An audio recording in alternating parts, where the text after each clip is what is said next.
认识耶稣是我一生最美的祝福。我要称颂耶和华，称颂他的圣名。Mengenal Yesus adalah berkat terindah seumur hidupku. Aku mau memuji Tuhan, memuji namanya yang kudus. Shalom. Puji Tuhan saudara untuk kesempatan yang masih Tuhan berikan bagi setiap kita. Kita tetap dapat beribadah kepadanya walaupun di tengah keterbatasan yang ada. Mari saja kita semua untuk menyiapkan hati kita saat ini. Kita akan mulai ibadah kita pada kesempatan hari ini. Kita boleh mengingat penyertaannya, mengingat pemeliharaannya, dan mengucap syukur buat anugerahnya.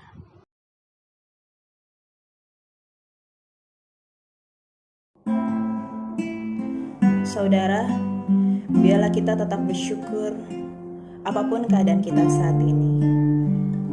Mari kita angkat pujian. Aku hendak bersyukur padamu Tuhan. Aku hendak bersyukur pada Tuhan karena keadilan-Nya dan bermazmur bagi nama Tuhan yang maha tinggi. Ya Tuhan, ya Tuhan, Tuhan kami, betapa mulianya nama-Mu Tuhan kami, dimuliakan atas seluruh bumi. Kita katakan sekali lagi, aku hendak bersyukur pada Tuhan karena keadilan-Nya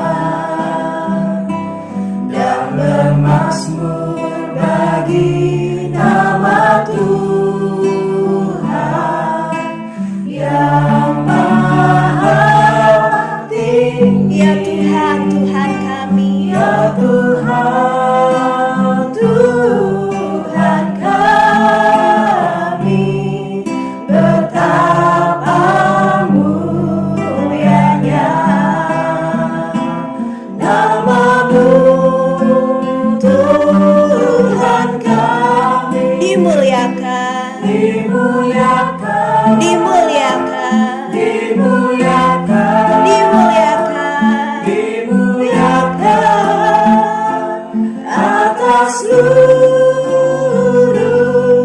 bumi.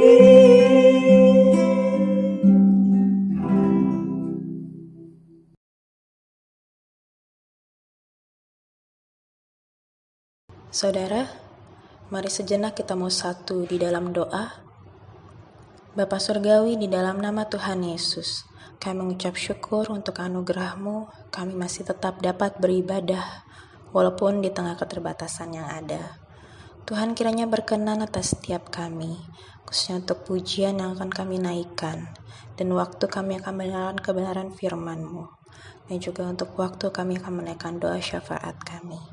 Ibadah kami di tempat masing-masing, kiranya penyertaan Roh-Mu dapat kami rasakan.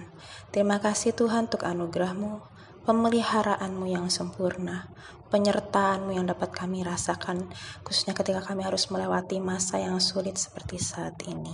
Segala hormat kemuliaan hanya bagi-Mu. Kiranya Tuhan berkenan memimpin jalannya ibadah pada hari ini. Puji syukur Tuhan Allah, di dalam nama Tuhan Yesus, kami mengucap syukur dan berdoa. Haleluya. Amin.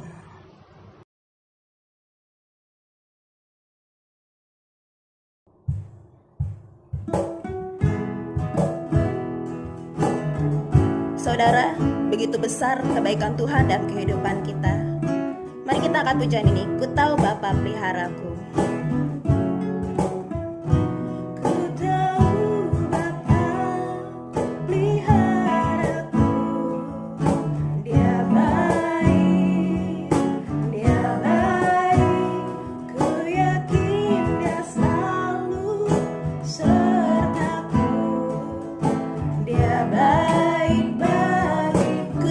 Bapa.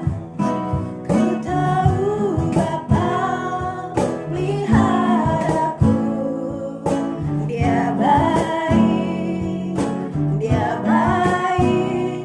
Ku yakin Dia selalu sertaku. Dia baik bagiku. Lewat badai cobaan, lewat badai cobaan, semuanya mendatangkan kebaikan. Ku tahu Bapa peliharaku. Dia baik bagiku. Lewat badai cobaan, lewat badai cobaan, semuanya mendatangkan kebaikan.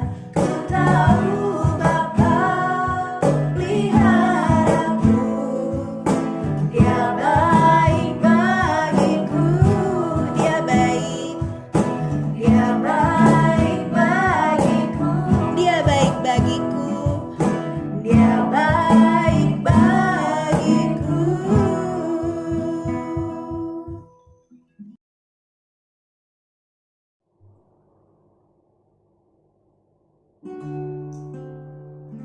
Sebab Tuhan baik,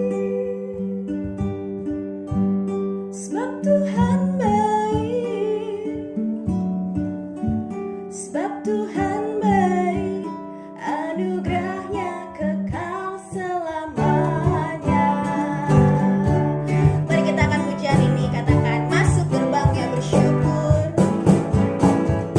masuk gerbangnya bersyukur, dengan penuh pujian, bersuka di hadiratnya, nyanyi besarkan agungkan. Puji Dia di plaza kekala, musik dan tarian, semua makhluk di bumi di surga, dengan senang hati naikkan pujian. Sebab Tuhan baik, sebab Tuhan baik, sebab Tuhan baik, anugerahnya kekal selamanya. Sebab Tuhan baik, sebab Tuhan baik, sebab Tuhan baik, anugerahnya kekal selamanya. Katakan sekali lagi, masuk gerbangnya bersyukur, masuk gerbangnya bersyukur, dengan penuh pujian, bersuka di hadiratnya, nyanyi besarkan agung namanya, puji Dia di plaza kekala, musik dan tarian, semua makhluk di bumi di surga, dengan senang hati naikkan pujian. Sebab Tuhan baik, sebab Tuhan baik,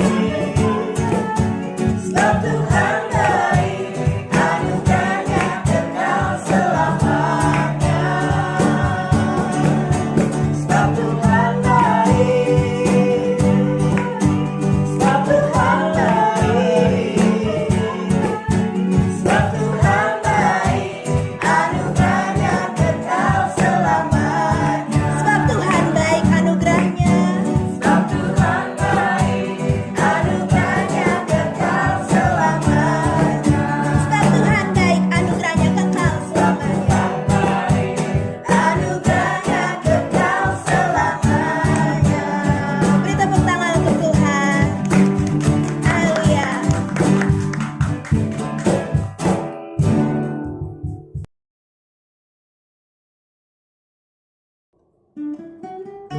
Jemaat, seperti Tuhan yang sudah setia kepada kita,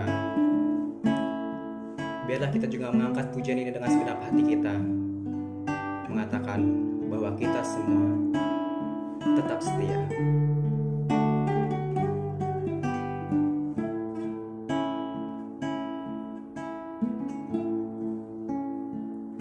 Selidiki aku, lihat hatiku, apakah ku sungguh mengasihimu, Yesus.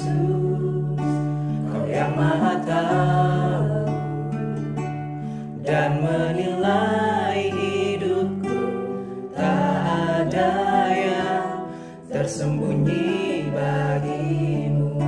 Kembali kita katakan, selidiki aku, lihat hatiku, apakah ku sungguh mengasihimu, Yesus. Kau yang Maha Tahu dan menilai hidupku, tak ada yang tersembunyi bagimu. Telah kulihat kebaikanmu yang tak pernah habis di hidupku. Ku berjuang sampai akhirnya kau dapati aku tetap setia.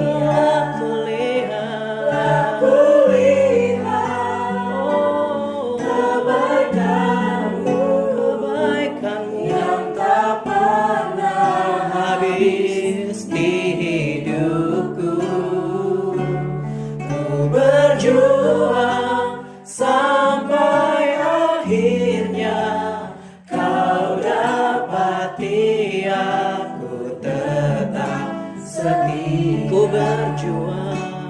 Ku berjuang sampai akhirnya kau dapati aku tetap setia. Kau dapati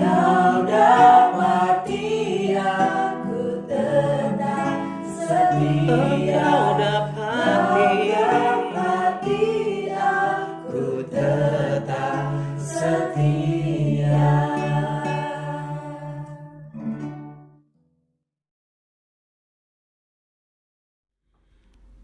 Shalom saudara yang terkasih dalam Tuhan Yesus Kristus.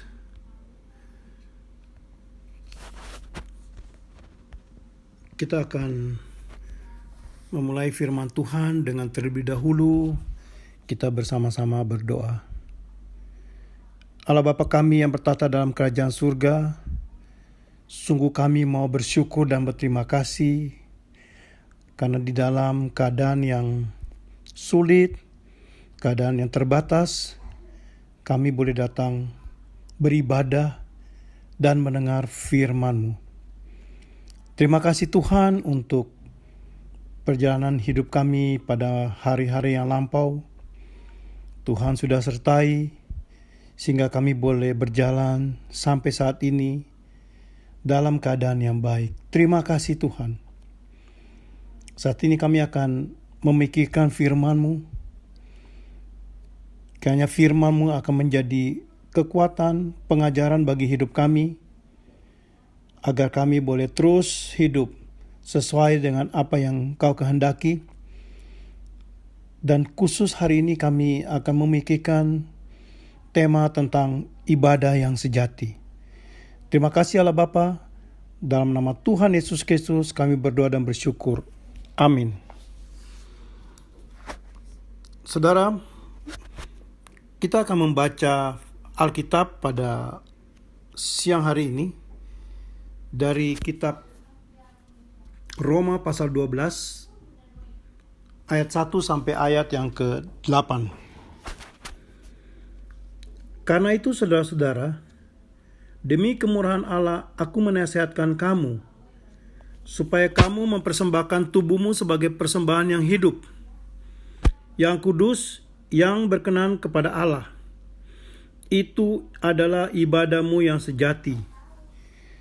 Janganlah kamu menjadi serupa dengan dunia ini, tetapi berubahlah oleh pembaharuan budimu, sehingga kamu dapat membedakan manakah kehendak Allah, apa yang baik, yang berkenan kepada Allah, dan yang sempurna. Berdasarkan kasih karunia yang dianugerahkan kepadaku, aku berkata kepada setiap orang di antara kamu, janganlah kamu memikirkan hal-hal yang lebih tinggi daripada yang patut kamu pikirkan, tetapi hendaklah kamu berpikir begitu rupa, sehingga kamu menguasai diri menurut ukuran iman yang dikaruniakan Allah kepada kamu masing-masing. Sebab sama seperti pada satu tubuh kita mempunyai banyak anggota, tetapi tidak semua anggota itu mempunyai tugas yang sama. Demikian juga kita, walaupun banyak, adalah satu tubuh dalam Kristus, tetapi kita masing-masing adalah anggota yang seorang terhadap yang lain. Demikianlah kita mempunyai karunia yang berlain-lainan menurut kasih karunia yang dianugerahkan kepada kita. Jika karunia itu adalah untuk bernubuat, baiklah kita melakukannya sesuai dengan iman kita. Jika karunia untuk melayani, baiklah kita melayani. Jika karunia untuk mengajar, baiklah kita mengajar. Jika karunia untuk menasihati, baiklah kita menasihati. Siapa yang membagi-bagikan sesuatu, hendaklah ia melaksanakan dengan hati yang ikhlas. Siapa yang memberi pimpinan, hendaklah ia melakukan dengan rajin. Siapa yang menunjukkan kemurahan, hendaklah ia melakukannya dengan sukacita. Shalom saudara-saudara yang terkasih dalam Tuhan Yesus Kristus. Siang hari ini kita kembali beribadah di dalam kondisi yang tidak biasa, di dalam kondisi yang tidak nyaman. Ibadah yang kita lakukan dari rumah karena ada larangan untuk berkumpul. Namun walaupun cara ibadahnya seperti ini, dan dalam keadaan kegangguan COVID-19, kita patut bersyukur kita masih dapat beribadah kepada Allah, baik melalui streaming, melalui khotbah online, membaca firman Tuhan, dan berdoa setiap hari. Saudara-saudara sekalian, ibadah adalah hal yang paling penting bagi seluruh umat beragama. Ibadah adalah begitu agung, karena ibadah adalah menjumpai dan menyembah Allah. Maka kita melihat dalam keadaan yang dibatasi saat ini pun masih banyak yang mau melanggar dan tetap melakukan ibadah, berkumpul di tempat ibadah. Karena mereka menganggap bahwa berkumpul di tempat ibadah itu lebih benar. Oleh karena itu seorang teolog bernama John Stott mengatakan, ibadah dan penyembahan yang benar adalah aktivitas yang paling tinggi dan paling mulia yang manusia mampu lakukan karena anugerah Allah. Ibadah adalah hal yang paling penting karena ibadah adalah perintah Allah sendiri. Dalam kitab Keluaran yang sedang dibaca sama-sama oleh jemaat GGPHK setiap hari, Allah menugaskan Musa untuk membebaskan bangsa Israel agar supaya mereka dapat beribadah kepada Allah.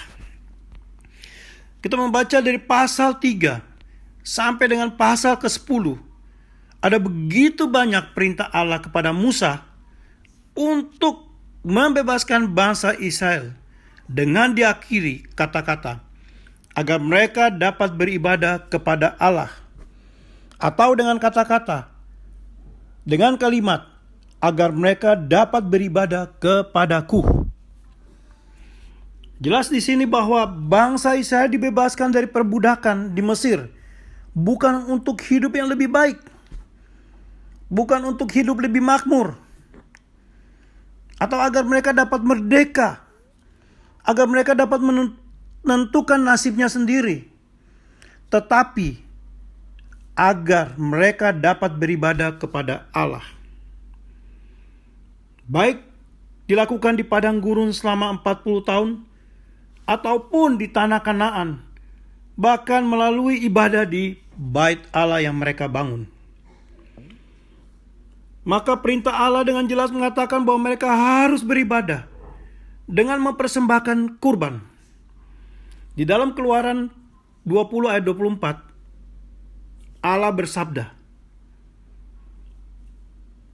"Kau buatlah bagiku mezbah dari tanah dan persembahkanlah di atasnya korban bakaranmu dan korban keselamatanmu, kambing dombamu dan lembu sapimu.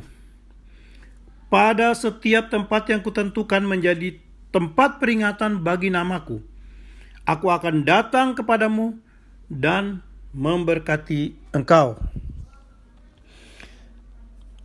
Kata mempersembahkan di dalam ayat ini adalah suatu kewajiban mempersembahkan korban binatang kepada Allah.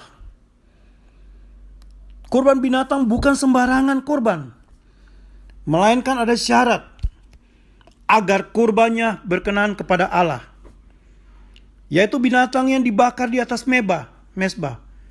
Asapnya naik ke atas, menandakan kurban itu ditujukan kepada Allah. Binatang yang dipersembahkan adalah binatang yang khusus, binatang yang berkualitas. Itu berarti bahwa persembahan tidak boleh main-main, harus serius, karena Allah adalah suci adanya.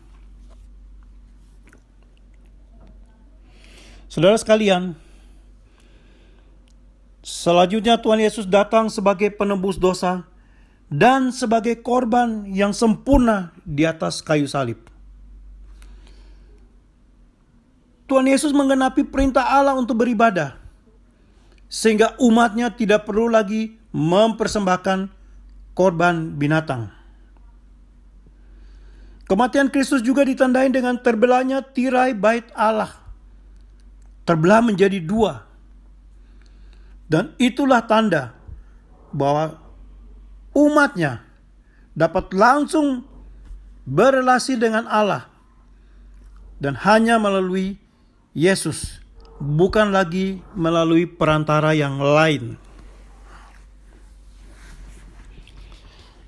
Saudara-saudara yang terkasih dalam Tuhan Yesus Kristus, dalam firman Tuhan yang kita baca tadi, Paulus memberikan arti ibadah yang sejati dengan mengatakan bahwa ibadah yang sejati bukan hanya dilakukan di gereja, bukan hanya kebaktian di gereja, tetapi juga mempersembahkan diri sepenuhnya kepada Allah sebagai korban yang hidup.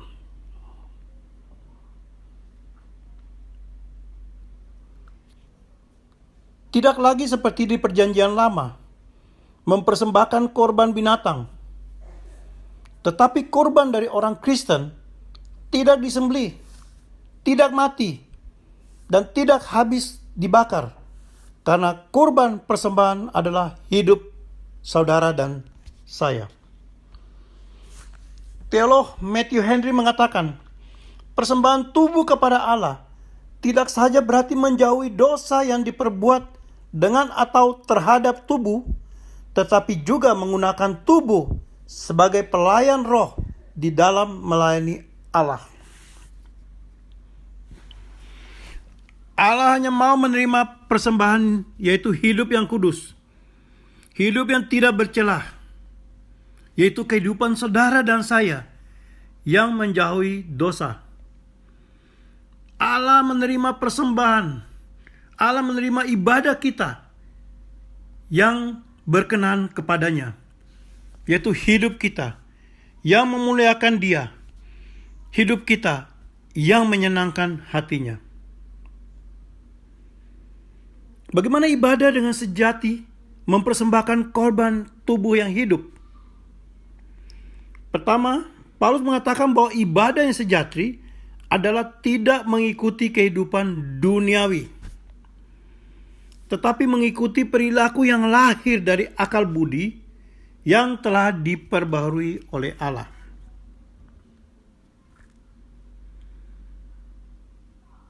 Akal budi yang sudah diubahkan ini akan memimpin hidup saudara dan saya untuk selalu menurut kehendak Allah. Ibadah yang sejati adalah persembahan diri yang hidup, yaitu tujuan hidup, cara berpikir, tabiat, karakter, perbuatan, maupun juga menyangkut keluarga, harta benda, talenta, atau apapun yang kita miliki, semuanya dipersembahkan kepada Allah.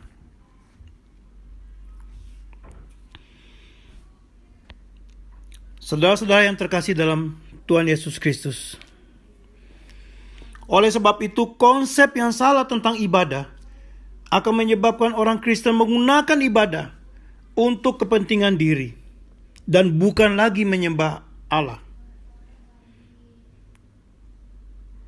Banyak orang Kristen saat ini datang ke gereja bukan lagi untuk menyembah Allah dengan mendengar teguran dan pengajaran dari Allah, tetapi hanya mau mendengar penghiburan. Maka banyak khotbah hanya bersifat penghiburan. Banyak khotbah berisi motivasi diri, bukan lagi membangun jemaat agar setia dan taat kepada Allah. Pada akhirnya tidak ada perubahan hidup dalam kehidupan sehari-hari. Pada akhirnya tidak tahan uji ketika menghadapi masalah-masalah kehidupan.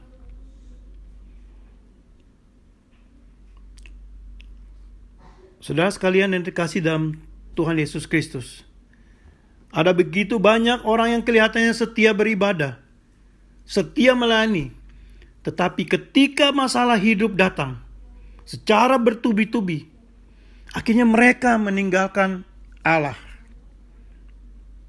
Mereka kecewa kepada Allah. Oleh sebab itu, sebagai orang Kristen, saudara dan saya, jangan hanya terpaku dan rajin beribadah, jangan terpaku dan rajin melayani di gereja, tetapi hidup tidak berubah. Hidup kita masih dengan cara hidup, tabiat, kelakuan yang lama, cara berpikir yang lama, yang masih dikuasai oleh dosa.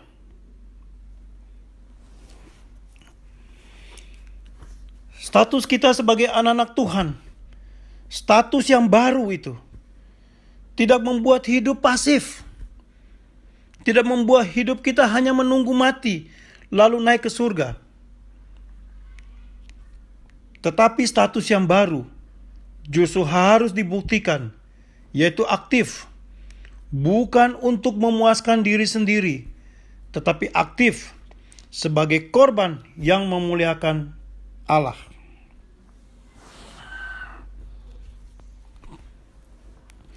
Oleh sebab itu, saudara sekalian, akan menjadi sia-sia jika kita yang rajin beribadah, rajin melayani, tanpa disertai dengan perubahan hidup yang dapat disaksikan oleh orang-orang lain.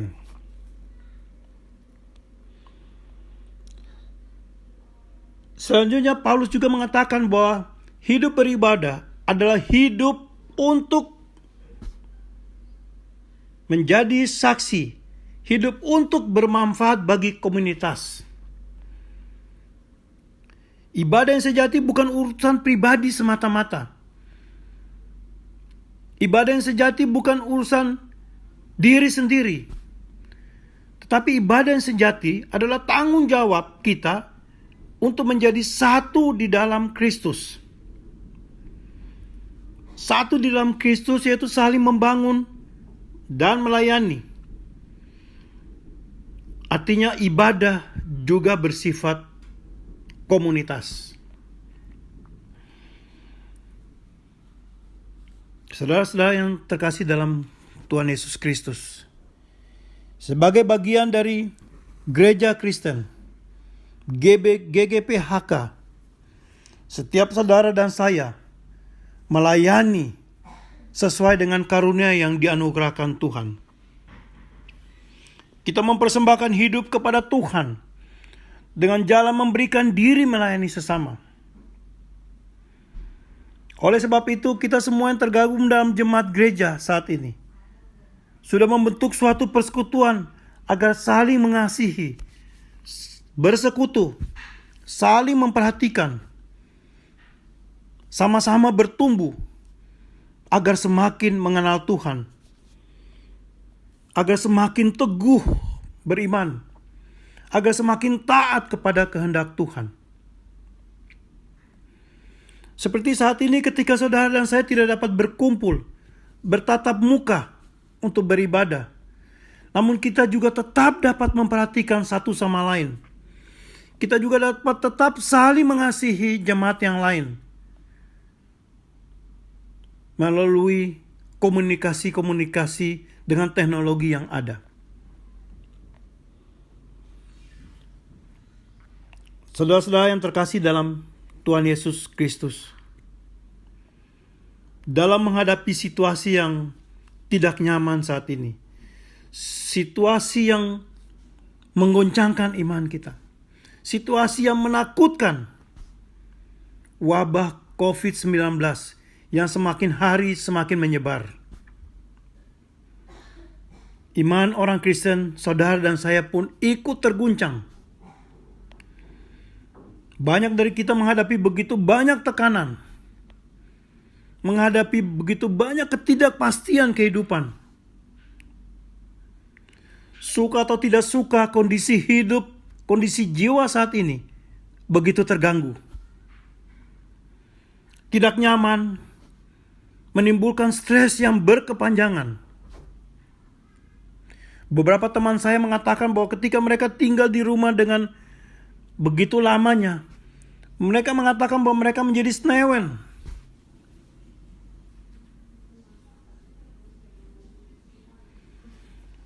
Saudara sekalian, demikian halnya hamba-hamba Tuhan.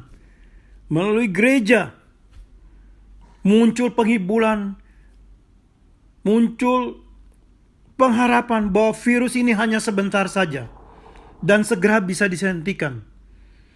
Banyak khotbah dari hamba-hamba Tuhan berupa motivasi-motivasi dengan menggunakan ayat Alkitab yang dianggap sesuai agar jemaat bisa tenang.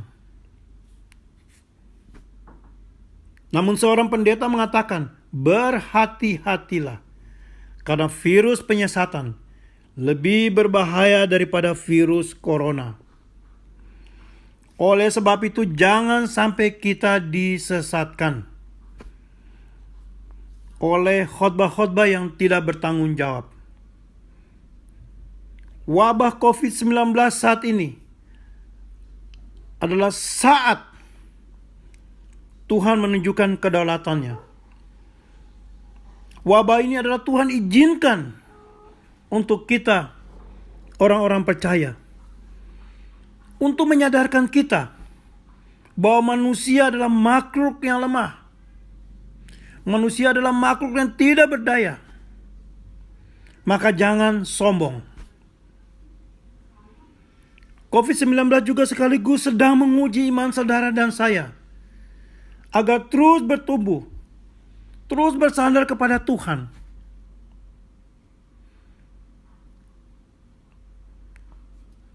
Kita tidak tahu kapan wabah ini akan berakhir, kapan resesi ekonomi akan berakhir.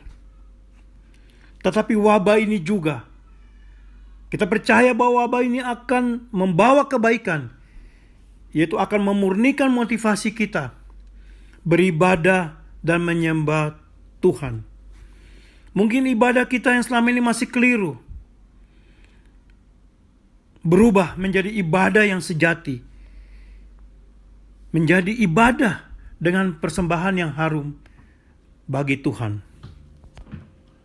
Amin. Mari kita berdoa. Allah Bapa kami yang bertata dalam kerajaan surga, bersyukur dan berterima kasih untuk firman-Mu tentang ibadah yang sejati, yaitu mempersembahkan seluruh kehidupan untuk memuliakan Engkau. Terima kasih Allah Bapa, di dalam keadaan yang sulit pada saat ini, kami bersyukur dan berterima kasih Kau memberikan firman sehingga kami boleh diteguhkan. Kau juga memberikan firman bahwa Engkau sedang menyertai kami berjalan di dalam keadaan yang serba tidak pasti ini. Itulah penghiburan yang sejati bagi kami menghadapi hari-hari kami di depan. Tuhan, wabah COVID-19 kami tidak tahu kapan akan berhenti. Resesi ekonomi yang sudah dimulai, kami pun tidak tahu kapan akan berhenti. Namun kami percaya ketika Engkau mengizinkan hal ini terjadi dalam kehidupan kami, biar ini boleh sungguh-sungguh memurnikan iman kami, memurnikan ibadah kami, memurnikan penyembahan kami, sehingga hidup kami di dalam situasi apapun tetap hanya berharap kepada Tuhan.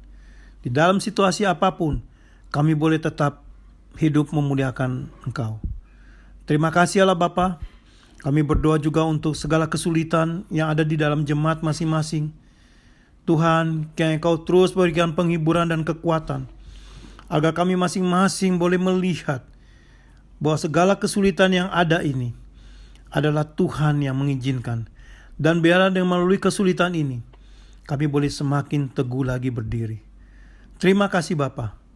Dalam nama Tuhan Yesus Kristus, penebus dan penyelamat kami berdoa. Amin.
Saudara, mari saat ini kita mengikrarkan pengakuan iman rasuli.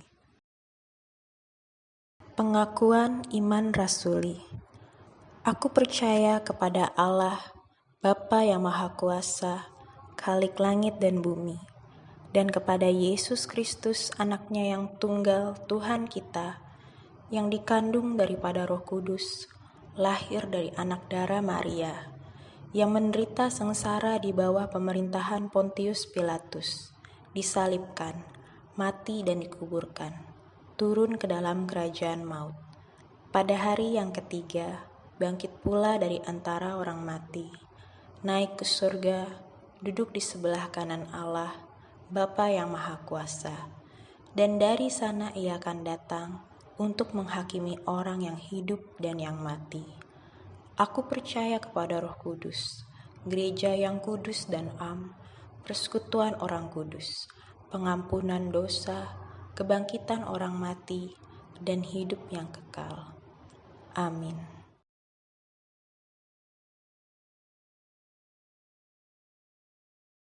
Haleluya. Begitu besar anugerah Tuhan dalam kehidupan kita, bahwa setiap hari kita melangkah dalam anugerah-Nya. Mari kita angkat pujian, melangkah dalam anugerah.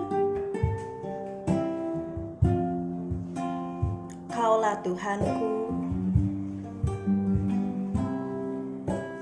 Kaulah Tuhanku, yang tuntun jalanku. Gunung tak lemah dalam lindunganmu, hanya Kau kenal dan mengasihiku. Janji yang tak berubah, hidup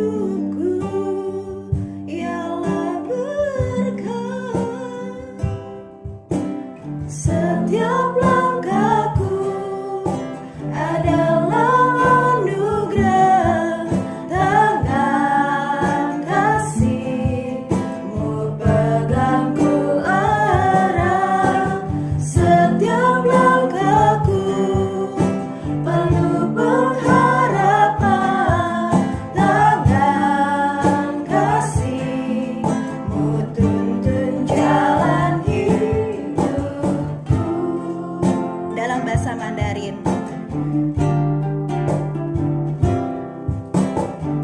是我的主，引我走这一路，靠山或低谷，到此。